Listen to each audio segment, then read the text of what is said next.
Morning students, आज हम लोग क्लास 7 के साइंस में चैप्टर नंबर 3 में life cycle of silk moth के विषय में पढ़ेंगे। सिल्क मॉथ, जैसा कि मैंने बता रखा है, आपको बताया है कि एक वर्म होता है जिसके द्वारा हमें सिल्क की प्राप्त होती है। यह वर्म शहतूत के पेड़ की पत्तियों पर पाया जाता है और इसकी जो लाइफ साइकिल है, लाइफ साइकिल का मतलब होता है बेटा जीवन काल। सिल्क मॉथ का जो जीवन काल होता है वो 4 अवस्थाओं में पूरा होता है। तो the life cycle of silk moth is completed into 4 distinct stages। ठीक है, सबसे पहले क्या होता है कि फीमेल सिल्क वर्म जो होती है वो अंडे पत्तियों पर, शहतूत की पत्तियों पर या मलबरी, आप इसको कहेंगे मलबरी के लीव्स पर एग्स ले करती है। आफ्टर दैट ये जो एग्स होते हैं, so many tiny eggs. The eggs are washed and incubate. Incubate का मतलब बेटा इन्हें एक proper temperature at 25 degree Celsius पर इनको रखा जाता है, इंक्यूबेट किया जाता है। इंक्यूबेट करने पर ये क्या होते हैं, इनसे जो है हैचिंग होती है। Hatching percentage, best hatching percentage आता है और हैच करके, जब हैचिंग का मतलब होता है टूटना, टूट करके जो वर्म होता है या कैटरपिलर होता है वो क्रॉल करके, क्रॉल मतलब रेंग करके पत्ती पर बाहर निकलता है। ठीक है, और जब ये पत्ती पर क्रॉल करके बाहर निकलता है तो ये एक्सेस फीडिंग करता है, मलबरी की लीव्स का एक्सेस फीडिंग करता है। ठीक है, इनिशियल स्टेज पे जब large amount of the feeding करता है देन लार्वल स्टेज में आता है। Larva after 27 days larva stop eating of the mulberry leaves. Larva जो होता है वो मलबरी लीव्स को खाना बंद कर देता है और क्लाइंबिंग ओवर द स्टेम, और स्टेम के ऊपर वो क्लाइंब करने लगता है या चढ़ने लगता है एंड स्टार्ट कर देता है स्पिनिंग ऑफ द सिल्क।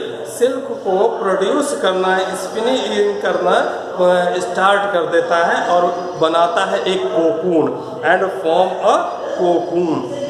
ठीक, this stage is called pupa stage. ये स्टेज क्या कहलाती है, जहाँ पर लार्वा स्पिनिंग ऑफ कोकून करता है, कोकून करने लगता है और उस स्टेज को हम, उसके स्टेज को क्या कहते हैं, प्यूपा स्टेज कहते हैं।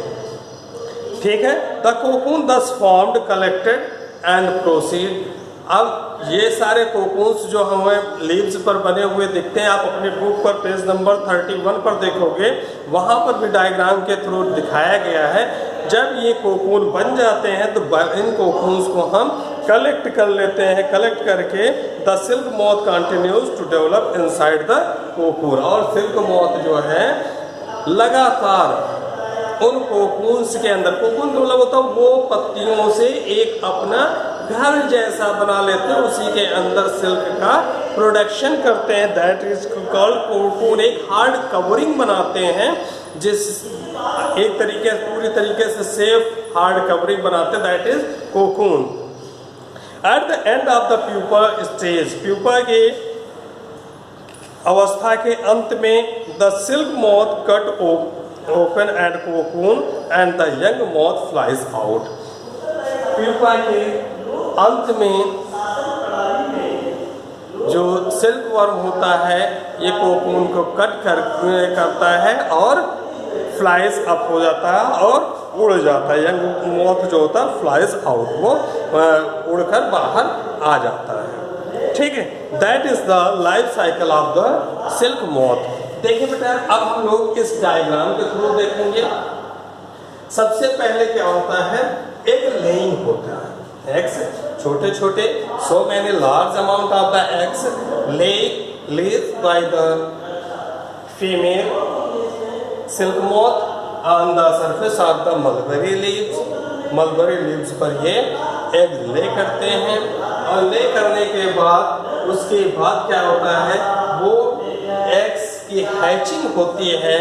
After some time eggs hatches out, eggs क्या होता है, हैच आउट होता है या फटता है, उससे टीनिंग worm, that is called caterpillar. Caterpillar hatches out, उससे निकलकर बाहर आता है, क्रॉल करके बाहर आता है, और वो किसमें, लार्वल स्टेज में जब आता है तो लार्वा जो होता है इसका एक्सेस फीडिंग करता है। आफ्टर 27 डेज, ये एक्सेस फीडिंग करने के बाद आफ्टर 27 डेज के बाद फिर क्या करता है, ये फीडिंग करना बंद कर देता है, और ट्विग पर आकर आता है। और इसका जो इंक्यूबेशन पीरियड होता है बेटा, इसका इंक्यूबेशन पीरियड टेम्परेचर होता है 25 degree Celsius.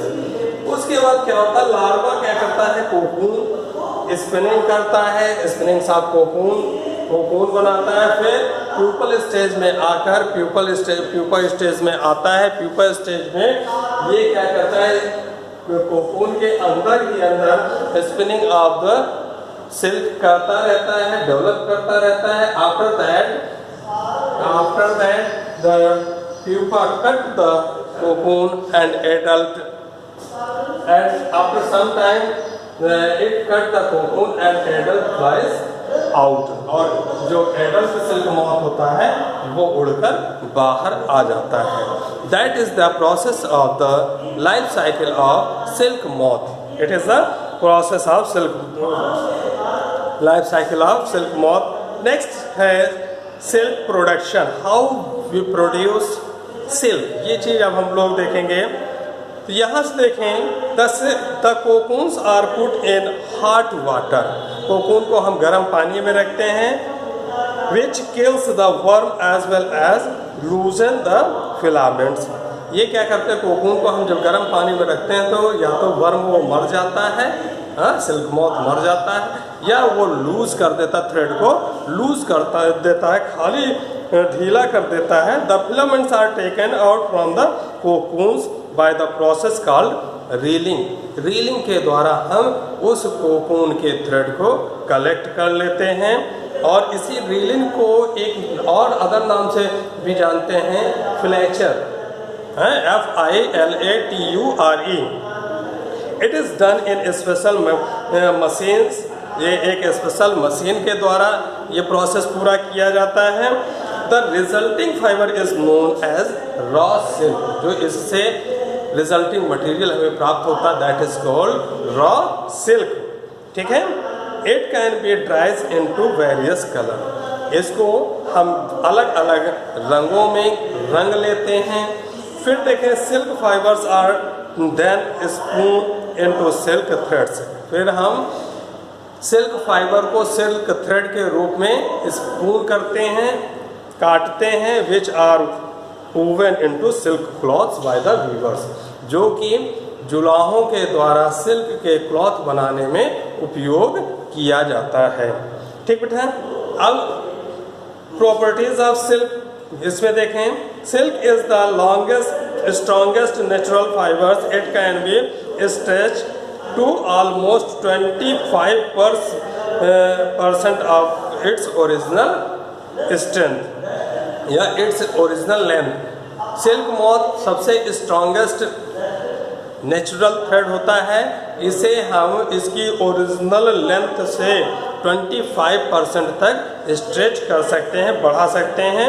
It can be dyed easily. इसे हम आसानी से रंग सकते हैं। It is extremely elastic. ये बहुत ज़्यादा इलास्टिक होती है, इसकी प्रत्यास्थता बहुत ज़्यादा होती है। It is the smoothest and finest of all fibre. यह सभी फाइबरों में सबसे स्मूथ और पतला होता है। ठीक है, तो आज की क्लास बेटा यहीं तक। नेक्स्ट क्लास में इसके एक्सरसाइजेज हैं, वो एक्सरसाइजेज मैं करा दूँगा। Okay, thank you.